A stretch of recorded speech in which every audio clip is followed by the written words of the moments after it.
Dans cette vidéo, je vais vous montrer un calculateur que je suis en train d'établir et que je vais mettre à disposition gratuitement sur mon blog ou sur un lien. Je suis en train de le construire. Ça fait quelques temps que je suis en train de le construire, donc il est peut-être pas parfait, il y a peut-être des erreurs.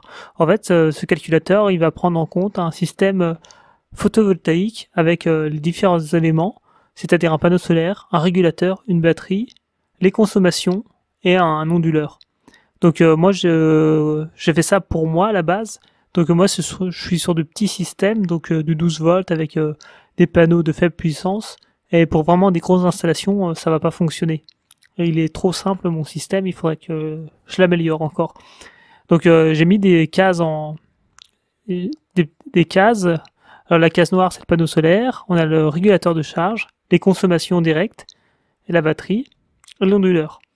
Donc tout d'abord, en fait, ce tableur il va permettre de faire des calculs automatiquement et mettre des mises à jour conditionnelles. Ça veut dire des conditions. C'est-à-dire qu'il y a des cases qui vont apparaître vertes, ça va être OK, ou rouge, c'est qu'il y a un problème.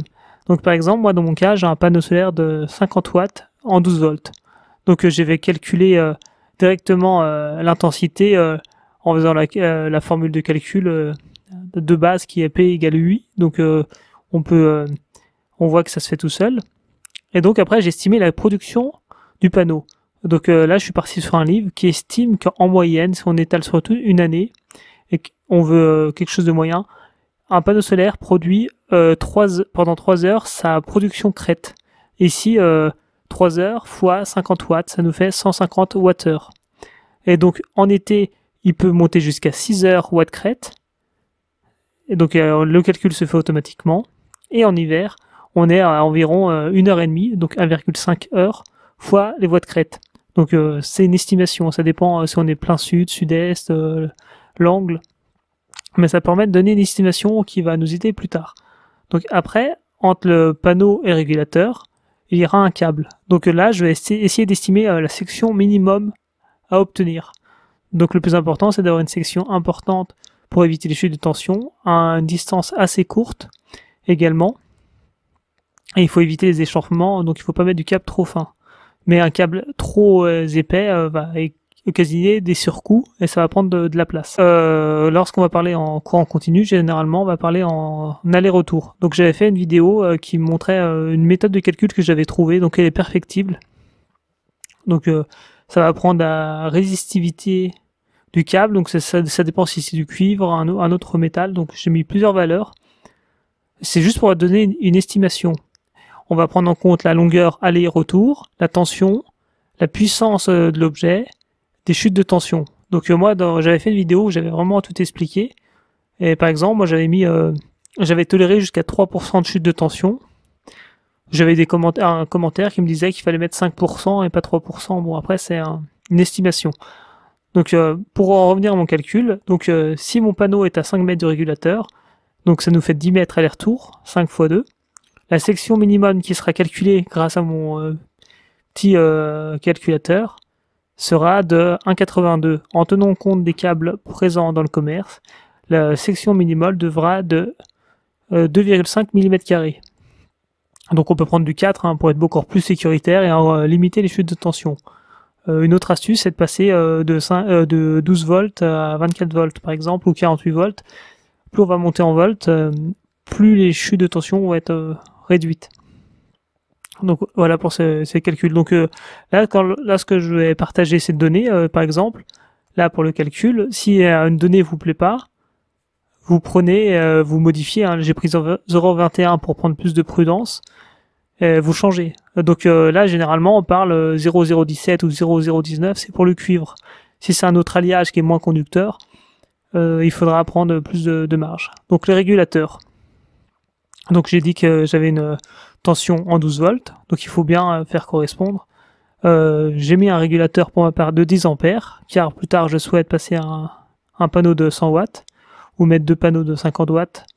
Donc là il y a un calcul qui va se faire. Est-ce qu'il va être adapté? Est-ce que l'ampérage accepté par le régulateur est inférieur à l'ampérage débité par le panneau solaire? Et là j'ai mis le type. Donc c'est un type PWM, c'est les types de régulateurs les plus simples, les moins chers, mais les moins performants. les MPPT sont plus chers et plus performants. Donc après on a la batterie. Donc pour ma part, je dispose d'une batterie gel 35 ampères en tension 12 volts. Et donc d'après un livre que je possède, j'ai calculé la recharge maximale qui est estimée à 0,3 la capacité de la batterie. Donc il faut pas que mon panneau envoie plus de une intensité supérieure à 10,5 ampères. Et pour la décharge aussi, on peut prendre un garde-fou, c'est-à-dire que la capacité qui va être pompée par un appareil ne doit pas être supérieure à 3 fois la puissance de la batterie. Donc on voit par exemple, j'ai fait un essai, que si j'ai un appareil qui fait 150 watts et que la batterie ne peut pas donner plus de 140 watts pour rester en bon état, j'ai une couleur qui s'allume. Donc c'est un peu complexe, mais je vous mettrai en fin de vidéo les extraits du livre. Parce que là, je veux assez rapidement, et c'est possible que parfois, en parlant trop vite, je puisse me mélanger un peu. Donc après, on a la consommation des appareils qui sont directement reliés au régulateur de charge. Donc là, j'ai fait des essais. Donc pour l'ordre de branchement, il faut toujours brancher la batterie en premier lieu sur le régulateur de charge, avant le panneau solaire. Et après là, on va parler des consommations. Donc des lampes, il faut prévoir des lampes LED, car c'est celles-ci qui ont la plus faible consommation. Donc là, je l'estimais à 3 watts. Donc par le temps en heure, 1 heure par exemple. Donc j'ai 3 Wh qui vont être au total. Donc là, j'ai fait, pour les gens que ça intéresse, j'ai fait des conversions pour estimer l'heure. Il faudra passer par des conversions. Donc je vais parler de la distance aller. Ma lampe est à 5 mètres du régulateur. Et donc ça me calcule automatiquement la section minimum. Et le fusible à utiliser. Donc pour le fusible, j'ai mis des conditions. J'ai mis les fusibles présents sur le marché. J'ai pris l'intensité, j'ai rajouté une marge de sécurité. Par exemple, là, si je mets une lampe de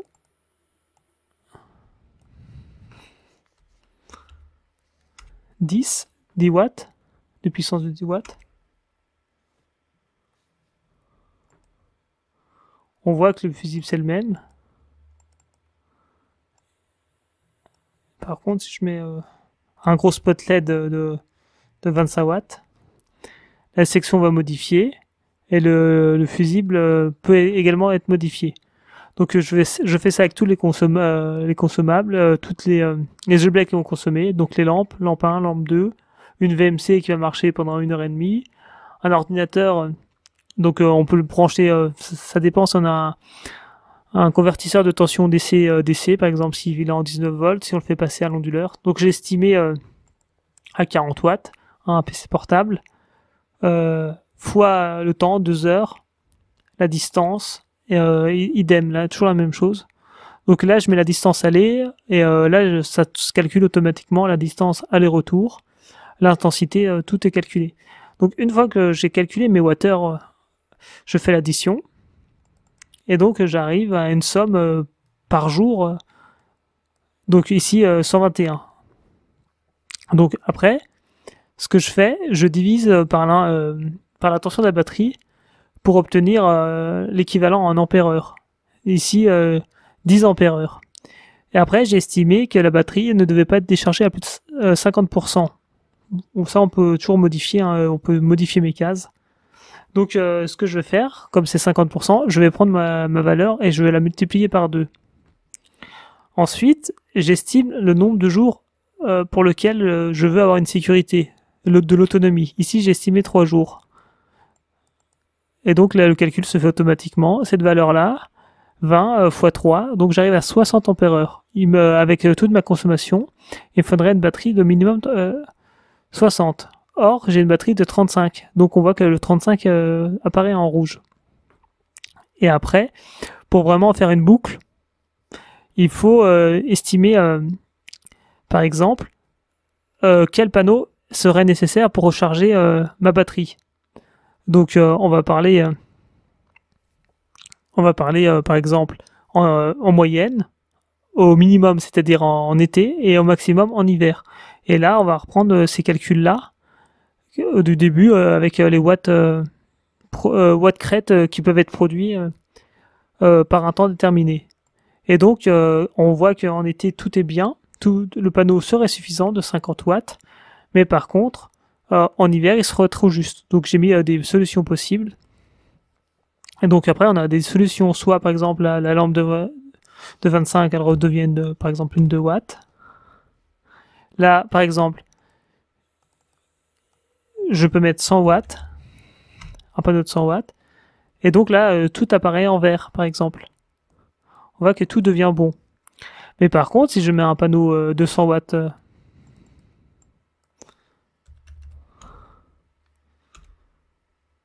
on va voir que il va être trop puissant par rapport à la batterie, donc il y aura un problème, et il faudra augmenter la batterie. Mais là, en plus, la batterie clignote toujours en rouge, et le régulateur n'est pas adapté. Donc il faut voir tout un ensemble de conditions, qu'il n'y ait plus de cases rouges qui n'apparaissent.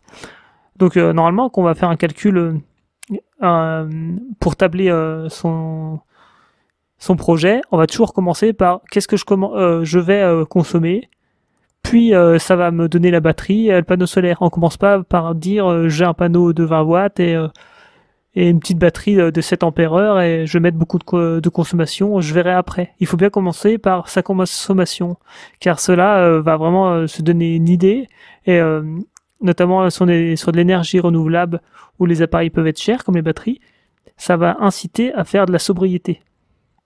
Et donc après, on peut estimer également que la batterie peut être reliée à un onduleur. Et donc cet onduleur, on va dire également que d'après le livre que je possède, on estime que la batterie doit avoir une correspondante de 200 ampères pour 10 watts de l'onduleur. Donc pour un onduleur de puissance 300 watts, qui est déjà une faible puissance, on voit que la batterie n'est pas adaptée. La batterie de 35 ampères n'est pas adaptée. Il faudrait au minimum 60 ampères. Donc après, également, ce qu'il faut bien mentionner, c'est que par exemple, entre la batterie et le régulateur, on peut mettre un fusible. Là, on peut mettre des fusibles vers tous les consommables.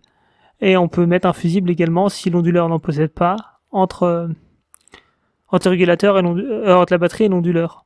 Donc il y a quelque chose aussi à noter, c'est que là, le 12 volts ou le 24 volts ou le 48 volts ne vont pas être dangereux, on va pas s'électrocuter comme des 230 volts. Mais il faut bien noter que l'un des problèmes, c'est qu'on va avoir sur de la petite tension, avoir un échauffement assez rapide des câbles s'ils ne sont pas de bonne section. Et également, on a un risque d'incendie en cas de court-circuit. Vous faites tomber une clé plate sur votre batterie, vous avez un problème dans votre lampe, ou on peut avoir un court-circuit. Donc les fusibles sont quand même importants. Et il faut également mettre, par exemple, l'onduleur dans un lieu un peu ventilé, par exemple, parce que l'onduleur, il va vite s'échauffer. Ce qu'il faut veiller, c'est il faut avoir des batteries qui soient adaptées à lieu d'habitation, c'est-à-dire que parfois les batteries gel seront mieux adaptées, par exemple, à un camping-car ou qu'à une batterie de voiture récupérée. Donc ça dépend de beaucoup de choses. Et après, une autre chose que j'ai noté, c'est le choix des tensions. Alors ça, c'est ce qu'on peut voir fréquemment sur Internet, c'est que lorsqu'on a une puissance faible, il faut privilégier plutôt le 12 volts. Mais dès qu'on dépassera une certaine puissance nécessaire, une certaine également distance, si vous êtes sur une maison, c'est pas les mêmes distances que sur une caravane, on passera au 24 volts par exemple.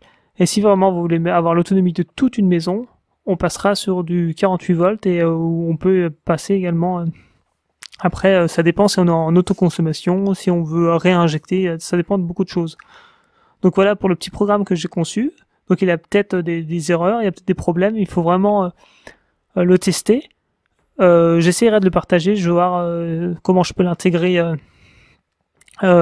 sur YouTube. Donc ce qui est important, c'est que s'il y a un problème, vous pouvez le mentionner dans les commentaires. Ça peut être une aide de calcul. Il ne faut pas prendre ce calculateur pour argent comptant, il faut vraiment refaire les calculs. Et ça peut être une aide pour le choix. Par exemple, peut-être que ma formule n'est pas bonne. Il faut l'essayer.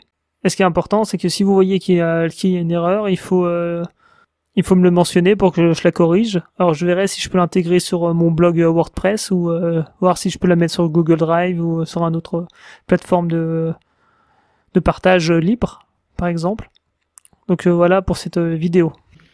Pour la recharge, le courant ne doit pas dépasser 0,3 fois la capacité de la batterie en ampères-heure, soit 30 ampères pour une batterie de 100 ampères-heure, sauf pour les batteries AGM qui supportent plus. La capacité de la batterie doit être en rapport avec la puissance de l'onduleur, 2 ampères-heure pour 10 watts.